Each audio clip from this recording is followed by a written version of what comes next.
आप सभी प्रिय दर्शकों का एक बार फिर से स्वागत है हमारे YouTube चैनल ज्ञान सागर की कहानी में। प्रिय दर्शकों, आज की जो कहानी है, आज का जो प्रसंग है, वह अत्यंत ही ज्ञानवर्धक और इसे सभी मनुष्यों को अवश्य सुनना चाहिए, क्योंकि इस कहानी के माध्यम से यह बताया गया है कि मनुष्य को मृत्यु से पहले ऐसे कौन कौन से 7 संकेत प्राप्त होते हैं जिससे मनुष्य को समझ जाना चाहिए कि मृत्यु निकट है और अपने आप को भगवत प्राप्ति में लग जाना चाहिए। यदि यह कहानी आपको पसंद आती है तो इस वीडियो को लाइक करके चैनल को ज़रूर सब्सक्राइब कर लें और कमेंट बॉक्स में हर हर महादेव ज़रूर लिखें, जिससे महादेव आपकी सारी इच्छाएं पूरी करें। और आपसे निवेदन है कि इस वीडियो को पूरी देखें, क्योंकि आधी अधूरी जानकारी हमेशा खतरनाक होती है। चलिए कहानी शुरू करते हैं।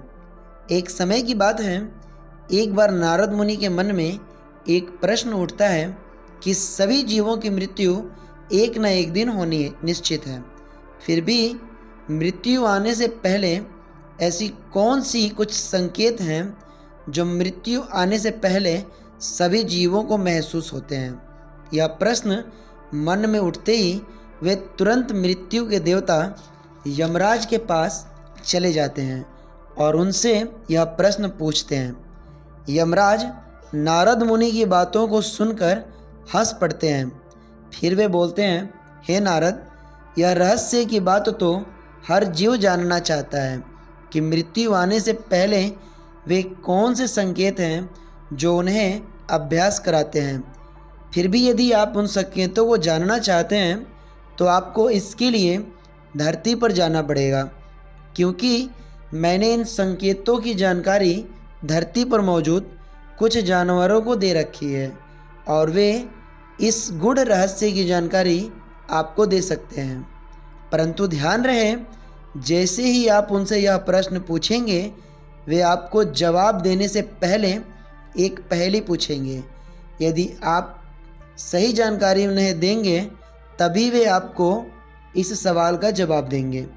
यह बात सुनकर यमराज से विदा लेकर नारद मुनि धरती पर लौट आते हैं और साधु का वेश धारण करके सामने जंगल की तरफ चल पड़ते हैं, जिसमें वे जीव जंतु रहा करते थे। थोड़ी दूर चलने के बाद उन्हें एक बहुत ही विशाल बाघ दिखाई पड़ता है। बाघ नारद मुनि को साधु वेश में देखकर पहचान नहीं पाता और बोलता है, हे मनुष्य, तुम इतने घने वन में क्यों आए हो? इस पर नारद मुनि अपने आने का कारण उस बाघ को बताते हैं। इस पर बाघ बोलता है, ठीक है, मैं वो संकेतों को बता दूंगा, परंतु उससे पहले मेरी एक पहेली का जवाब तुम्हें देना होगा। नारद मुनि बोलते हैं, ठीक है, आप पहेली पूछिए। तब बाघ उनसे एक पहेली पूछता है, हे मनुष्य, वो क्या ऐसी चीज़ है जो देखने में तो खाली है परंतु अपने भीतर सब कुछ समेटे हुए है? बाघ का प्रश्न सुनकर नारद मुनि सोचने लगते हैं। कुछ समय सोचने के पश्चात वो बोलते हैं, यह तो आकाश है, क्योंकि आकाश ही है जो देखने में तो खाली है परंतु अपने भीतर सब कुछ समेटे हुए हैं। नारद मुनि की बात सुनकर बाघ जोर से हंस पड़ा और बोला, आपने बिल्कुल सही उत्तर दिया है, अब उस रहस्य को सुनिए। बाघ बोलता है, मृत्यु का पहला संकेत यह है कि त्वचा का रंग काला या पीला पड़ जाना और चेहरा तेजहीन हो जाना। इससे पता चलता है कि मृत्यु निकट है। बाघ की यह बात सुनकर नारद मुनि बाघ को प्रणाम करते हैं और अपनी यात्रा में आगे बढ़ते हैं। थोड़ी दूर चलने के बाद उन्हें एक बहुत ही सुंदर वृक्ष दिखाई पड़ता है, जिसके आसपास बहुत ही सुंदर सा माहौल होता है। उसे देखकर नारद मुनि को यह एहसास होता है कि जरूर इस वृक्ष में कोई जानकारी होगी, इसलिए वे उस वृक्ष को प्रणाम करते हैं और अपने आने का कारण उसे बताते हैं। इस पर वह वृक्ष उनसे बोलता है, हे मानव, मैं तुम्हें उस रहस्य को बता सकता हूँ, परंतु उससे पहले तुम्हें मेरे एक पहेली का उत्तर देना होगा। नारद मुनि कहते हैं, ठीक है, आप पहेली पूछिए। तब वह पेड़ एक पहेली उनसे पूछता है, जिसका नारद मुनि बिल्कुल सही जवाब देते हैं। उनसे प्रश्न होकर वह पेड़ बताता है, मृत्यु का जो दूसरा संकेत है वह यह है कि जब मनुष्य का भोजन के प्रति उदासीनता हो और वह खाने का स्वाद ना ले पाए तो समझो उसकी मृत्यु निकट है। नारद मुनि उस पेड़ की बातों को सुनकर उसे झुककर प्रणाम करते हैं और आगे अपने मार्ग में बढ़ने लगते हैं। थोड़ी दूरी और चलने के पश्चात उन्हें एक गिद्ध मिलता है, जो आकाश में सामान्य गिद्ध से बहुत बड़ा होता है।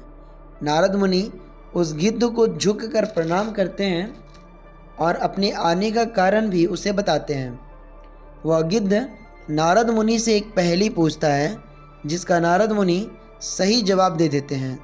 तब वह गिद्ध बोलता है, हे ब्राह्मण, मृत्यु का तीसरा संकेत यह है कि जब व्यक्ति के शरीर की ऊर्जा क्षीण होने लगे और वह हर समय थकान महसूस करने लगे तो समझो मृत्यु निकट है। गिद्ध की यह बात सुनकर नारद मुनि उस गिद्ध को प्रणाम करते हैं और आगे बढ़ते हैं। काफ़ी देर चलने के बाद नारद मुनि को एक गधा नजर आता है, जो थोड़े सुनहले रंग का होता है। उसे देखकर नारद मुनि समझ जाते हैं यह कोई साधारण गधा नहीं है, क्योंकि आम गधों का रंग सुनहला नहीं होता। अवश्य ही यह कोई दिव्य गधा है। ऐसा सोचकर वह उस गधे को प्रणाम करते हैं और उससे अपने आने का कारण बताते हैं। यह सुनकर गधा बोलता है, हे ब्राह्मण देवता, मैं इस रहस्य को बता सकता हूँ, परंतु इससे पहले आपको मेरे एक पहेली का उत्तर देना होगा। ब्राह्मण देवता पहेली पूछते हैं। तब गधा बोलता है, ऐसा क्या है जो मुफ्त है मगर उसके बिना हम एक पल भी जीवित नहीं रह सकते। यह प्रश्न सुनकर नारद मुनि थोड़े सोच में पड़ जाते हैं। फिर बोलते हैं, यह तो प्राणवायु है, क्योंकि यह है तो मुक्त, परंतु इसके बिना एक पल भी जीना संभव नहीं है। ब्राह्मण की बात सुनकर वह गधा बहुत प्रसन्न होता है और बोलता है, मृत्यु का चौथा संकेत यह है कि जब व्यक्ति के बाल सफ़ेद होने लगे और त्वचा का रंग सफ़ेद होने लगे तो समझो उसकी मृत्यु निकट है। उस समय खुद को भगवत प्राप्ति में लगाने का समय होता है। इतना कहकर वह गधा बोलता है, हे ब्राह्मण, आपकी यात्रा यहीं समाप्त होती है, आप जा सकते हैं। गधे की बात सुनकर नारद मुनि गधे को प्रणाम करते हैं और वापस जंगल से बाहर आ जाते हैं और अपनी वेश बदलकर अपने वास्तविक रूप में आकर देवलोक को लौट जाते हैं और यमराज से बोलते हैं, महाराज, मैंने मृत्यु आने से पूर्व सभी संकेतों को अच्छे से जान लिया है। अब कृपया करके हमें यह बताने का कष्ट करें कि मनुष्य को इस समय क्या करना चाहिए। तब यमराज बोलते हैं, हे नारद, मनुष्य को चाहिए कि जब मृत्यु निकट हो तब उसे सभी बुरे कर्म छोड़कर सही मार्ग पर चलना चाहिए तथा हमेशा ईश्वर की भक्ति में लीन रहना चाहिए, जिससे कि उस जीव को जीवन मृत्यु के चक्र से मुक्ति मिल सके। तो प्रिय दर्शकों, आपको यह कहानी कैसी लगी, हमने अपना विचार कमेंट बॉक्स में ज़रूर बताएं। और यदि आप भोलेनाथ के भक्त हैं तो चैनल को ज़रूर सब्सक्राइब करें और कमेंट बॉक्स में हर हर महादेव ज़रूर लिखें। तब तक के लिए हमें दीजिए इजाज़त। आप सभी का बहुत बहुत धन्यवाद।